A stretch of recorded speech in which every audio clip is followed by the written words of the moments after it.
Assalamualaikum warahmatullahi wabarakatuh. Allahumma sholli ala Sayyidina Muhammad wa ala ali Sayyidina Muhammad. Pemirsa yang dirahmati Allah, marilah kita simak ceramah dari Buya Ar-Razi Hashim dengan tema Allah sudah mengatur semuanya, lalu buat apa berdoa?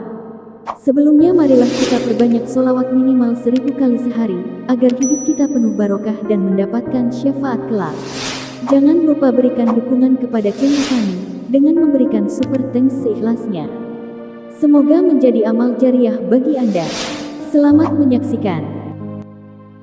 Bismillahirrahmanirrahim. Alhamdulillah alamin. Wassalatu wassalamu ala sayyidil mursalin, sayyidina Nabi Muhammad sallallahu alaihi wasallam.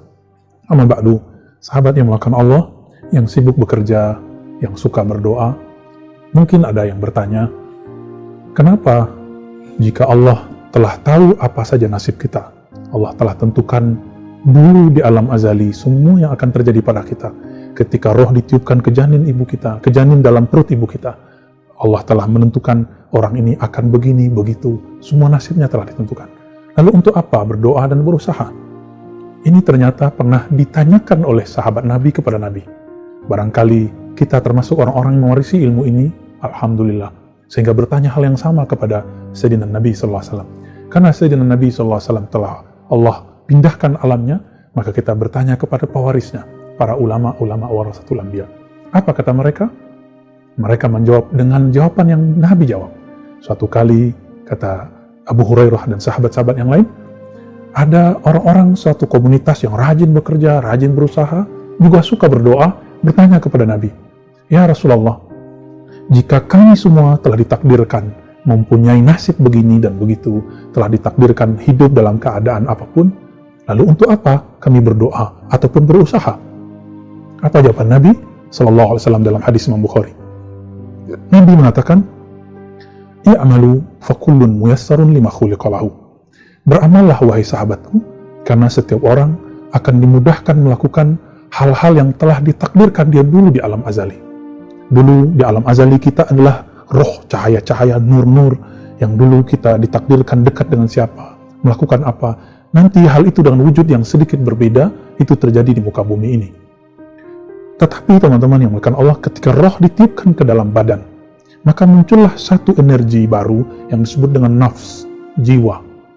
Jiwa inilah kemudian yang mendapat suatu tugas yang disebut taklif. Yang taklif itu diartikan tugas dari Allah, dari syariatnya Allah Subhanahu wa Ta'ala. Inilah yang dikatakan di dalam Al-Quran, La yukallifullahu nafsan illa usaha. Tidaklah Allah membebani seseorang kecuali dengan usahanya. Dan orang lupa, ternyata doa itu adalah usaha. Orang-orang hanya berpikir bahwa usaha itu ketika dia mulai mengeluarkan modal, mulai kemudian beraktivitas. Tidak. Nabi SAW selalu mengatakan, Min sa'adatil mar'i ayastakhira ilallah fi amri. Hadis riwayat Imam Ahmad dan hadisnya Hasan.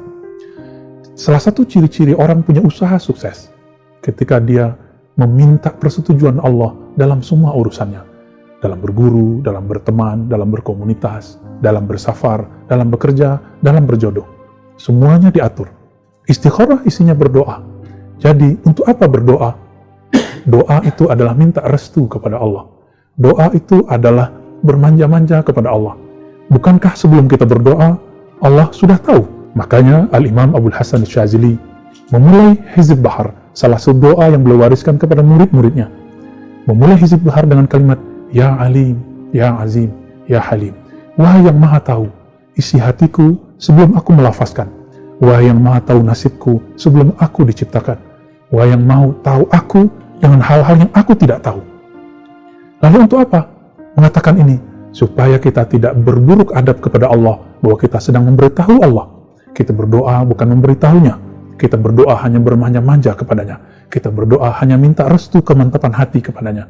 Teman-teman yang makan Allah, Imam Nata'illah mengabarkan kepada kita, ciri-ciri doa kita, usaha kita direstui, ada lafaz yang sudah kita laporkan kepada Allah. Maka boleh kita sebut doa itu melaporkan bahwa kita mau melakukan sesuatu supaya Allah merestuinya. Maka perbanyaklah laporan itu kepadanya setiap malam kita, setiap saat. Inilah yang disebut dengan muhasabah.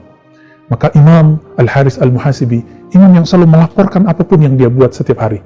Dulu Imamuna Ahmad bin Hanbal, murid Imam Syafi'i, pernah tidak menghargai orang ini karena menganggap Al-Haris Al-Muhasibi tidak mengajarkan hadis.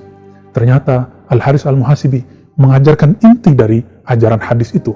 Akhirnya Al-Imam Ahmad ibn Hanbal menghormati beliau, bahkan mengambil berkah dari jubah Al-Imam Al-Haris Al-Muhasibi.